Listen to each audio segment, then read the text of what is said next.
Well, hello everyone, and good morning to everyone. And I hope everyone is doing great so far and have had an amazing and productive time with your hacks.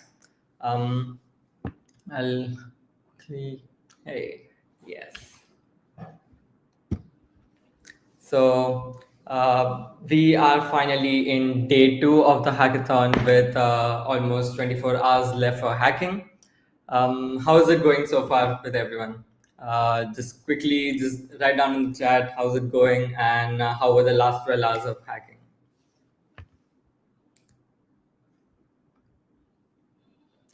So, I see a couple of people joining in.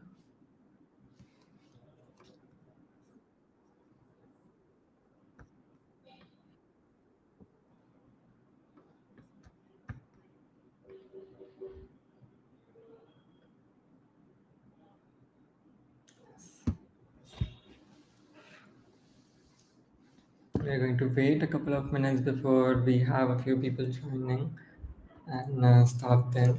Yes, boom, boom. Amazing. Hello, Sandeep.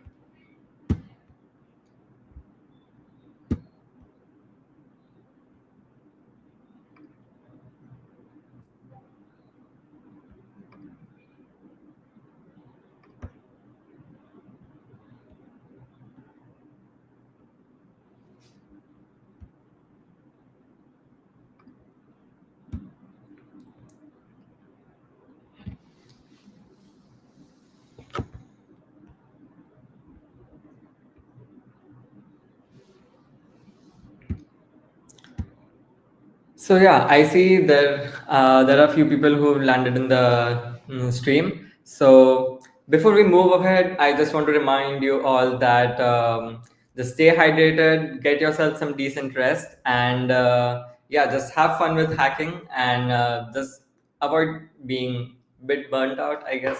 Yeah.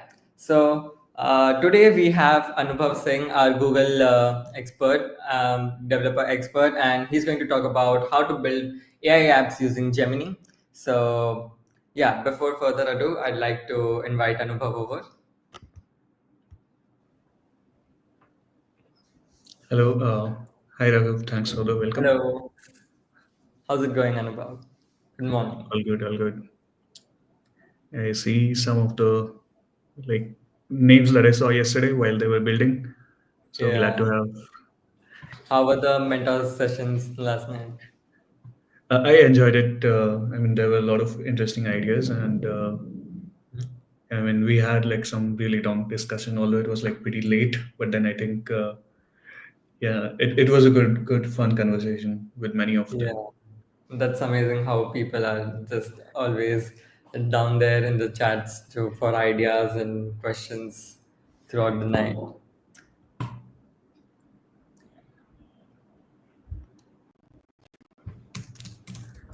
Okay. I think give me a second. I'll just bring up my screen. Yeah, sure. Mm,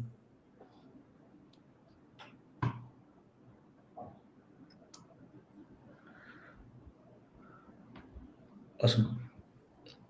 Yeah. Can you add my screen to the Yeah, sure. great?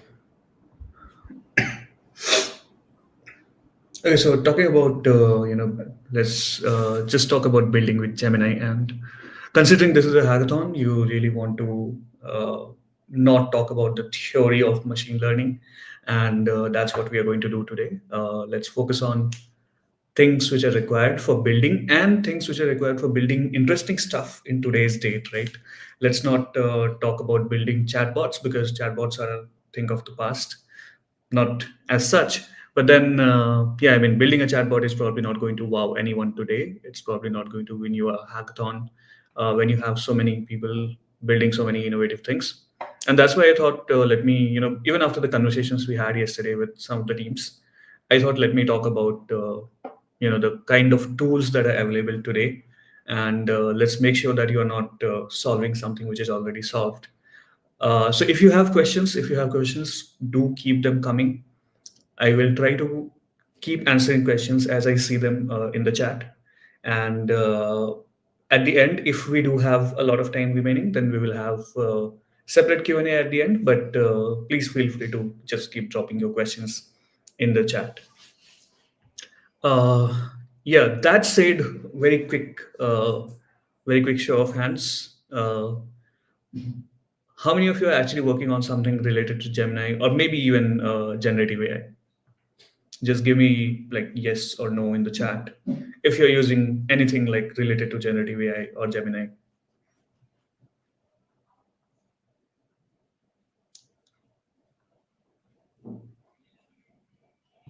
Voice agent. Okay, interesting. Yeah, I think Pratham, it was you asking for like voice agent related things, and yesterday, uh,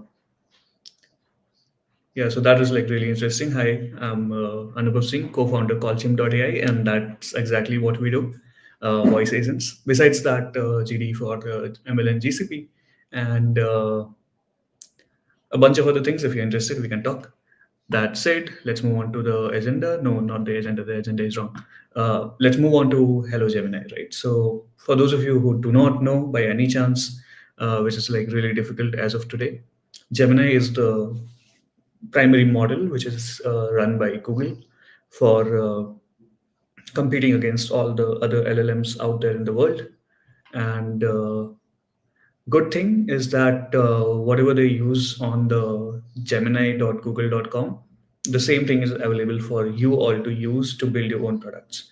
Now, that is one of the coolest things to have, as in the API is completely open and anyone can just come in and start building with it.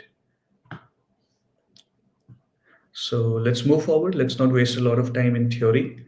The two things which I want to point out right now for today, and maybe you can consider for building in your hackathon, is first the 2 million context, right? More than 2 million context. What does that mean? I'll come to that later. The other thing I want to point out is grounding. Uh, the only model out there which gives you both of these in a production grade use case, publicly available to everyone and not experimental at all. These technologies were experimental till recently. Grounding became a publicly available feature probably a week back. So you might want to consider using these to superpower your applications. Very honestly, I'm not even going to say power your applications because that would be an understatement, and I'm just going to say superpower, and I'll show you why. Right, I have like very good reasons to say that word, and we will look into that in this particular session. So, okay, long context. What is long context? If you have worked with any kind of LLM APIs or any kind of generative AI tools out there, you know that context is limited, right? Context is a very precious quantity, and the smaller models, all the SLMs, maybe Llama 3.1, or even the smaller models which you can host on your own laptop, on your own machine, all of them have this limit of 8,000 context tokens. There are obviously some APIs out there which offer you what 30,000, 128,000 even. I think rare few go up to 256, but then Gemini all of a sudden they came out even last year. I think they came out with 1 million context, and now it is actually at 2 million, right? And it's in research that they will be pushing it up to 10 million context tokens. What does this mean though? Like, I mean, why 1 million, why 2 million? uh, let's just give you a brief of what it means. 2 million context tokens, 50,000 lines of code, right? 50,000 lines of code, which is essentially probably your entire project which you're building.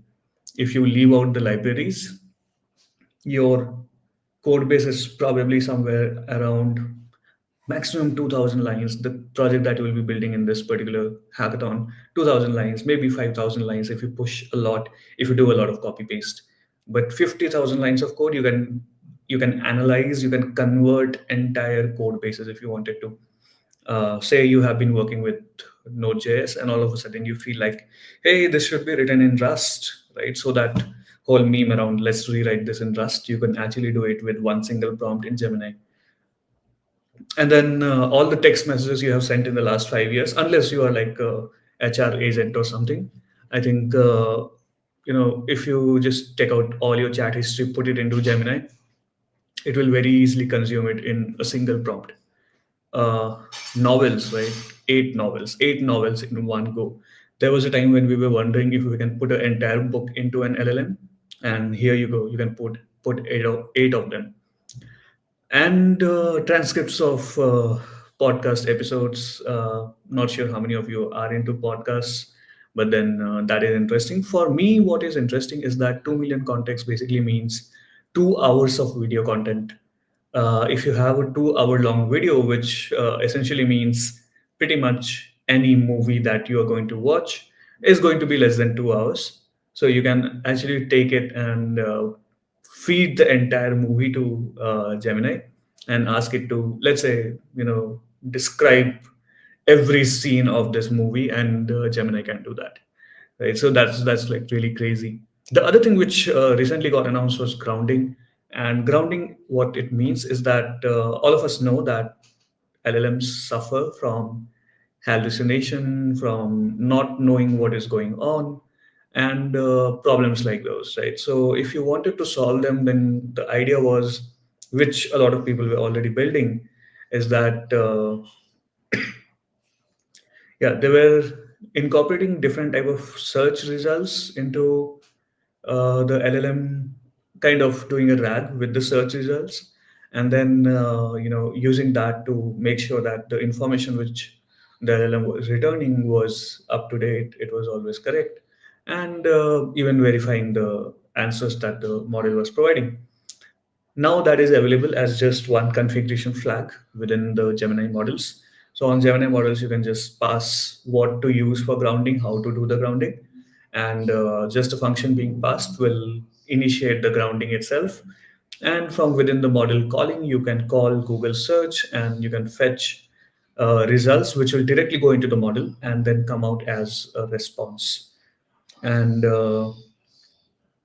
in that, we will be doing RAG instead of completely passing the transcript now. So, Tisha, the problem with the smaller context RAG is that you will have to come up with a technique for how you're going to manage the context, how you're going to make sure that the information is not lost, and things like those. Right? There's a lot of common techniques around that, and I mean, it's really popular for uh, folks to summarize the content, or maybe even if you randomly drop some of the chunks, then even then it works, right? Because you could probably have done chunking on a sliding window fashion, and it's okay to drop some of them. So people would do things like those. Give me a second.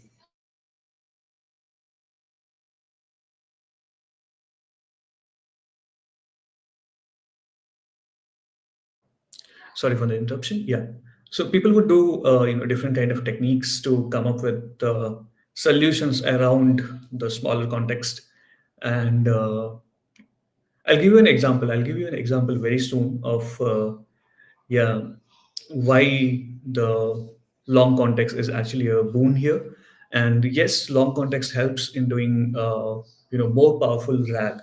So you could call it, while a lot of people will tell you that long context means that you don't have to use RAGs anymore, RAGs are gone. That's not true. You cannot really, even with a very very long context, you cannot really think about passing a lot of nonsense information to a LLM. It's always better to pass it specialized information, which is like curated or maybe filtered out from a database based on some factor, and then provide it to the LLM for getting more concise, more precise, and faster results.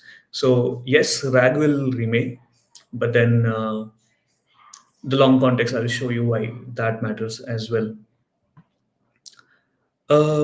Yeah, that's it. Let me actually not do any more slides. You guys are here to build, and let me talk about building. So I'll quickly share my screen in a different manner.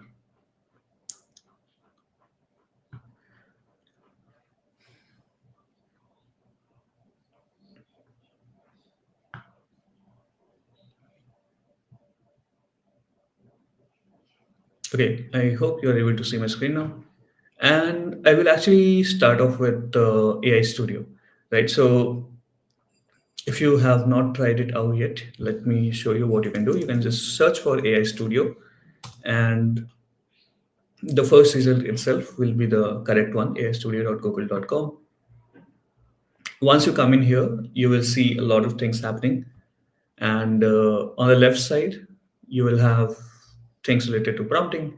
On the right side, model configuration, and to see what models you have available. Let's do something interesting. Let's try to push the limit of this token count and see how good it is. Right. So the first thing which I'll do, obviously, whenever you are testing a large language model, I think all of us we first test out with text itself. So let me pick up a good long text, and I think these guys have like really really long texts. So if you wanted to build something like a case study or legal study kind of tool, you would probably want to explore India Kanun. And let me let me browse some of the judgments from the Supreme Court. Let's see something new which the model will likely not have. uh, December. Okay, we are not yet in December, sorry for that. November. And this is on 5th November. I think 5th November should be good, right? I'm pretty sure the model has not been trained on this. And this is a really long one. I mean, you can see the length of this scrolling here, right? So it's a huge document. Let me see if I can. Actually, not this one. Let me see if there's another one. Okay, yeah, this is better. The reason why I picked up this one is because I have already tested out the previous one. I don't want to do anything which is already tested out, already done. And let's see. Okay, this is good. We have everything in copyable format, so I will probably just go ahead and copy this. And where do I put this? In AI Studio. Let me just put it uh, here. Okay, so the token count is calculating. Oh, it's just 27,000. Let me put another one. Let's keep pushing the boundary. Yeah, I'm not really sure how long is this one. It doesn't look too long. I want something like which is really really long. Nope. Yeah, all of these are small. Wait, I think this one was good enough. This was like seriously long. Let me copy this. And let me again add this. Okay, now we have two judgments added, and the token count is way above what normal GPT models can do for you, which is like they are limited at 128 something, 128,000. So we are like way above what they could afford. And at this point, I think I hope it answers Tisha for you. Like, if you were doing a RAG over India Kanun's documents, this one document would kill your system. It would break it down, and you will have to do something like summarization or remove some of the information from this particular document, some random information, maybe clean it, maybe make it small, problems like those. But as of today with Gemini, you don't really have to do that. You can simply focus on building. And now let me ask it a question which might be slightly let's start with a simpler question. Summarize these cases uh, and display in a markdown table format, right? So let's see what it does. Oh, I should have decreased the temperature. For those of you who are like new to LLM APIs, temperature would mean higher temperature is like more creativity, and lesser temperature is less creativity. So let's see what it comes up with.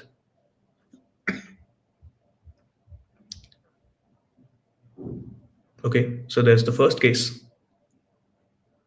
and there's the second case. And so it correctly identified the two cases that we were talking about, and it also identified the judges who were involved and probably some other few things. Okay, there's mention of another case, and I think this is the picking up from the citations. because a lot of cases they cite other cases, right? For example, if I searched for let's say Mafatlal Industries, there's actually a very strong mention of this in one of the documents. So there you go, right? And there was a case mentioned here, so it picked up that as well. And let's see what's going on. Let's see what kind of. Okay, it also summarized the result of it. The Madrasa Act is held constitutional for regulating. Let's not go into the debate of all of those things, but let's look at the technical capabilities. So, yes, all of these, and what articles did they cite while producing the verdict? So, all of those have been listed as well. And this is a great way of summarizing, these law judgments for people like me who are not really extremely educated in reading law documents. I think this is a great thing to do. But then let's try to test this, because honestly, this is just summarization. Anyone can do that. Let's try to check something which is like really, really small, maybe hidden in one of the documents. Let me go back and pick something small from this particular case. And yeah, let me scroll down to a random place. And okay, so there's the Ahmedabad St. Xavier's College, right? So let's talk about, okay, no, let's see what these guys did. Uh,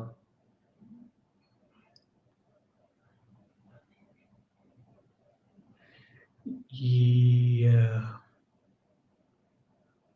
Okay, so there's a statement which was made, which is 2009 Act is applicable to aided minority schools is not correct, right? So someone pointed this out, and this was said that this is probably wrong. And aided minority schools, right? This is our keyword. This is what we're going to search for. The document is like really huge, and there's actually two cases which we have put in, and it should confuse the model, because pretty much any smaller model at this time they would give up. But let's see if our model gives up or not.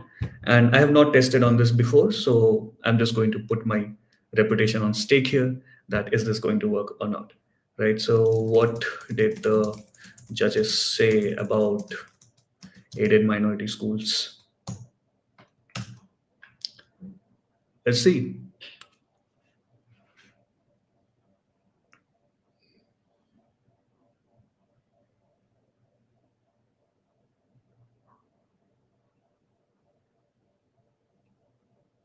Okay, in Anjum Kadri, it has picked up the right case.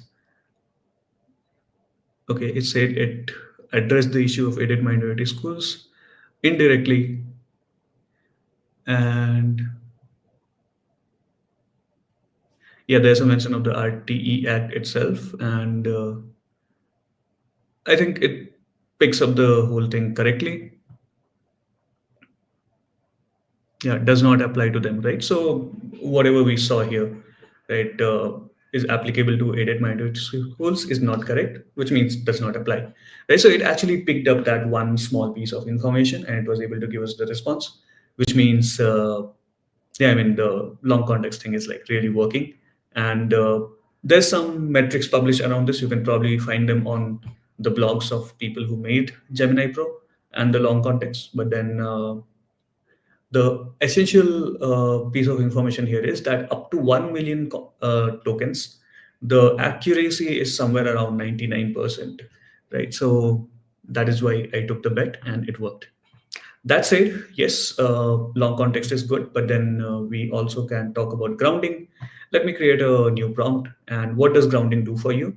For example, let's say there was a T20 match yesterday, right? I did not see the T20 match yesterday, but yeah, there's this T20 match which just happened yesterday. India won, woohoo, and India versus South Africa. Okay, this was an India versus South Africa match. What can you tell me?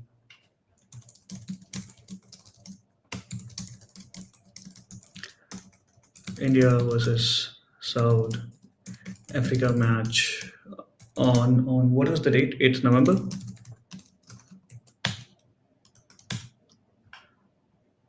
Where did my prompt go?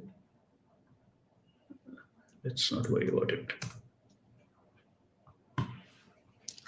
Oh no, this is not what I'm talking about. So let us try the same thing with grounding, right? Let me do this and let me turn on the grounding, and it tells us what the feature is, what it can do, what it cannot.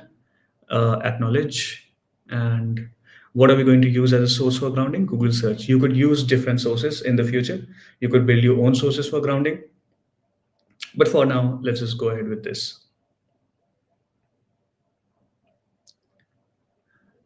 And there we go. India won by 61 runs. Is that correct? And that is actually correct, right? So you do not really have to build another pipeline for Google search, worry about the search key, APIs, search limits. You do not really have to worry about any of them now. All you need to do is turn on this one feature, and you can actually get the code really easily. If you see, this is something, wait, okay, it's as simple as this. You could just, you just have to ask the questions. Although the code for grounding is not given here, this is not the complete code which is required for grounding, but you can find it in places like this.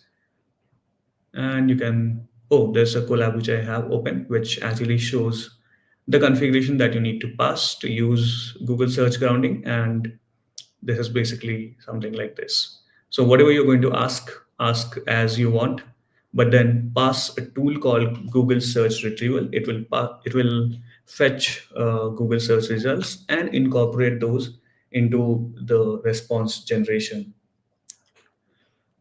Cool. Let me come back to StreamYard. Let me see what people are. Oh, okay, there's a lot of questions here. uh, Temperature thing for the first time. Vinayak, you really want to study about temperature and maybe even about top P, top K. Uh, so you can reduce the temperature. Let me remove the tools. And if you look at the top P, right? So you might want to put it at the highest if you want a very well grounded response. If you make it smaller, then the response might be a little crazy. So top P has to be set to the full and temperature to zero if you want to do like really uh, predictive response generation. And if you want creative response generation, set the temperature to 1 or 2 or whatever is supported. And if you want like really, really wild responses, just go and reduce the top P. And what is the AI Studio used for? AI Studio is not used for building LLMs. Rather, AI Studio gives you a place to experiment and test out a different kind of LLMs. Which ones are provided by Google, to be fair. And there are multiple models which you can use in AI Studio. And you can create your own fine-tuned models as well for free, for completely free. And you can then use these to test out the features. And probably even once you are done testing, you can go to get code to get the code to run in your own environment. You can get the API key to run it on your own systems, right? So if you wanted to get the API key, you can scan this QR code, or else you can go to this link, or else you can simply go to aistudio.google.com/API key, right? So let me show you what I am talking about. Uh, yeah, so you can scan this QR code or use that link. Maybe take a screenshot, maybe take a scan from your mobile. It's totally up to you. Or else, as I said, you can always go to aistudio.google.com and click this button, Get API Key. Okay, temperature means more energy consumption. That is not correct. I am not really sure what is the relation between energy consumption and temperature. And yeah, this is good. This is also good. And multilinguality of Gemini models. Multilinguality, yes. Gemini models are actually available in multiple languages. And I'm not really sure what languages are supported as of today. So I'm just going to search it. And let's take a look at this. I think June 2024, pretty recent. And Gemini advancing Indian languages with powerful new features. What are the languages supported? I really do not know. I will have to probably dig deep. Okay, here are some languages which are like for available for India. which is like Hindi, Bengali, Gujarati, some of the top spoken languages of India, with the maximum population. Yeah. Okay, so this was most of the content which I had to share right off. But then, if you have something in your mind, you can ask me, or else there's also a few other things which you can explore. Uh, Once you go to the Gemini documentation, you will see these. There's things like obviously I talked about long context, then I talked about grounding, and you can also look into code execution. By code execution, you know whatever prompts you are providing, that particular code can get executed, uh, or else you will be getting code which can be executed directly, and you can enable that, right? So you can use code execution for executing code directly, or else getting code which can be executed right away. But then there's structured output, which is like really, really important because let's be honest, our current infrastructure do not really work with JSON format. So you can also take a look into structured output, in which you will have to pass the schema for which you want to get the output, and you will get the response back in the same schema. And that means you will be able to control the kind of generation that you are doing. Beyond that, this is very interesting. This is Pydantic. And if you have not heard of it before, do go and explore Pydantic. Using Pydantic, you can tell Gemini that, what kind of response do you want. The response schema is something like this, right? So if you want to build a model which shows a lot of recipes, in this particular example, recipe name and the ingredients, which is a list of strings, and then you pass it as a list of recipes, then the result which you will get is going to become easily parsable for you. You will obviously get it back in the format of JSON, but then if you have worked with Pydantic, you know that you can just pick this up and wrap it in a recipe object, and it will immediately be converted to uh, a proper Python object of this type, right? Of this class. Also, you can have type hint annotations so that you can tell that what format do you want the responses in. Maybe if you are generating the bio of a person, you can give it a type hint saying that, hey, this is not going to be more than 30 characters. Okay, and enums are allowed, making Gemini restricted to what needs to be output. There's also function calling. I will not go into function calling today, but then I have shared in my slides at the end, in the resources, I have shared one of my links for workshop, and you can use this to understand what function calling is like. Okay, so yeah, this was mostly it. If you have any questions, this is the time to put them here. And yes, I am continuously monitoring this channel, Google for Devs at HF. So if you have any questions related to Gemini, related to Google APIs, anything, you can just put it in this channel. I think as one bonus content for all of you, if you are working with any kind of Google related technologies, you might want to explore Google APIs Explorer, where you will be able to see all the different APIs which are available. And pretty much every Google product that you have seen has an API available, using which you can automate uh, your entire experience with Google and Google's technologies, right from obviously Gemini to something like Google Sheets, or even website verification, slides, stuff like those. And do go check this out.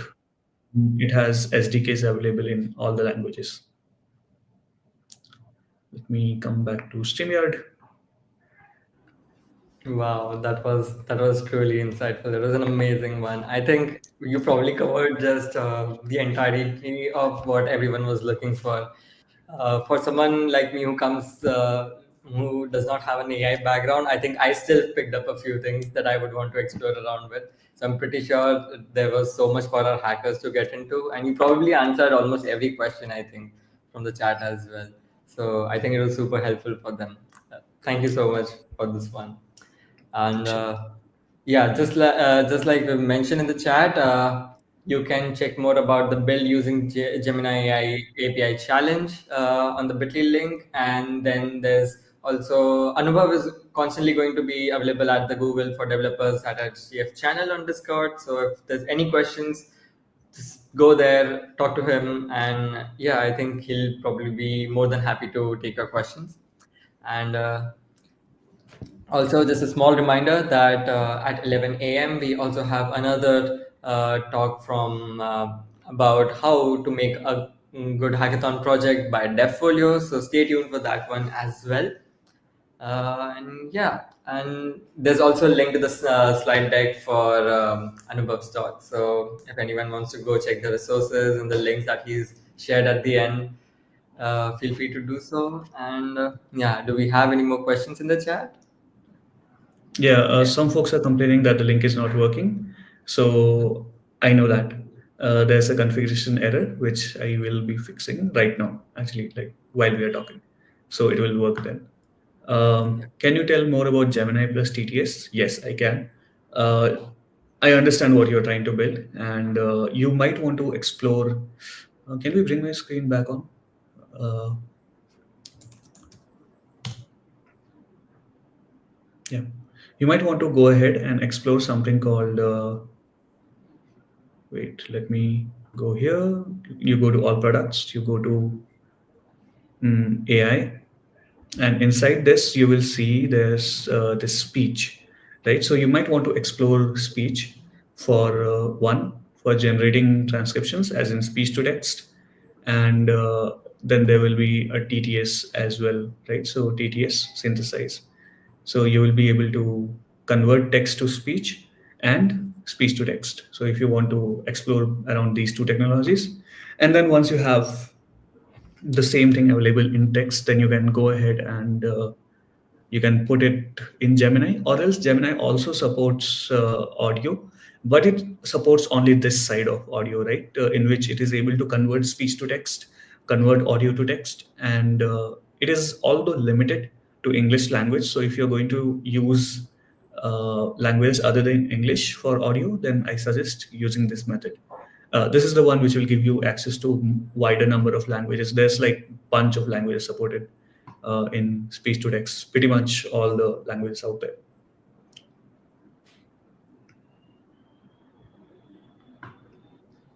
Yeah. Thank you so much for just covering almost everything here. And is there free credits available for experimenting? Gemini API you can create for free, and you can just start using it. It does not charge you to create an API, does not ask you for credit cards or anything like that. So if you could just go to AI Studio, you can just create a free API key. And I think I had shared the QR code for that, and you can just get started using it.